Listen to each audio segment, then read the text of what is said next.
एक बार काकभूषणी जी के मन में यह जिज्ञासा हुई कि क्या कोई ऐसा दीर्घजीवी व्यक्ति भी हो सकता है जो शास्त्रों का प्रकांड विद्वान हो, लेकिन फिर भी उसे आत्मज्ञान न हुआ हो। अपनी इस जिज्ञासा का समाधान पाने के लिए वह महर्षि वशिष्ठ से आज्ञा लेकर ऐसे व्यक्ति की खोज में निकल पड़े। तो नमस्कार मित्रों, भक्ति से जुड़े रहने के लिए हमारे चैनल को सब्सक्राइब जरूर कर लें और कमेंट में अपनी राय को साझा करें। ग्राम, नगर, गिरी, कंदर, वन सभी जगह भटके, तब जाकर एक पंडित मिला जिसका नाम था पंडित विद्याधर। पंडित विद्याधर वेदादि शास्त्रों का प्रकांड विद्वान थे तथा उसकी आयु 4 कल्प की हो चुकी थी। उनके ज्ञान के अनुभव के सामने कोई भी टिक नहीं पाता था। किसी की भी शास्त्रीय समस्याओं का समाधान वह आसानी से कर देते थे। पंडित विद्याधर से मिलकर काकभूषण जी बड़े प्रसन्न हुए, किंतु उन्हें आश्चर्य हुआ, इतने बड़े महान होने के बाद भी पंडित विद्याधर को लोग आत्मज्ञानी क्यों नहीं मानते हैं? आखिर क्या कमी है?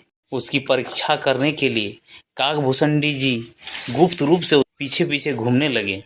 एक दिन की बात है जब पंडित विद्याधर नीलगिरी के पहाड़ी पर प्राकृतिक सुषमा का आनंद ले रहे थे, तभी संयोग से उधर से कंवद की राजकुमारी गुजरी। नारी की असीम सौंदर्य के सामने विद्याधर की दृष्टि में प्रकृति का सौंदर्य फीका पड़ गया। पंडित विद्याधर काम के आवेश से आसक्त होकर मनहीन सर्प की भांति राजकन्या के पीछे पीछे चल पड़े। उसी समय उसका शास्त्रीय ज्ञान न जाने कहाँ लुप्त हो गया।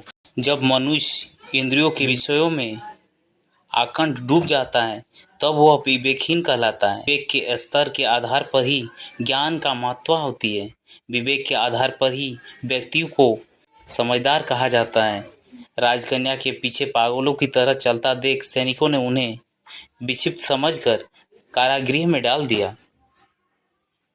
काकभूषणी जी कारागृह में जा पहुंचे और पंडित विद्याधर को बोले, हे महाशय, शास्त्रों के प्रकांड विद्वान होकर आपने इतना भी नहीं जाना कि मन ही मनुष्य का बंधन का कारण है।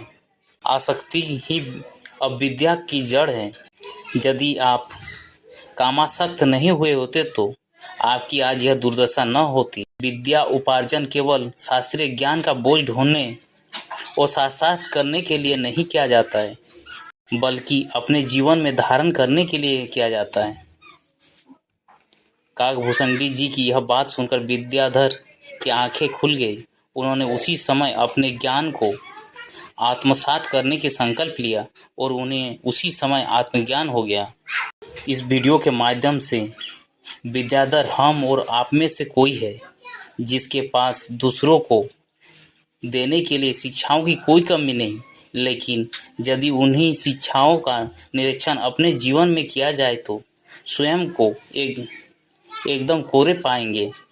यदि प्रत्येक व्यक्ति यह संकल्प ले कि मैं तब तक कोई शिक्षा दूसरे को नहीं दूंगा जब तक कि मैं स्वयं अपने जीवन में पालन न कर लूं, तो विश्वास रखिए आपकी शिक्षा किसी ब्रह्म ज्ञान से कम नहीं होगी।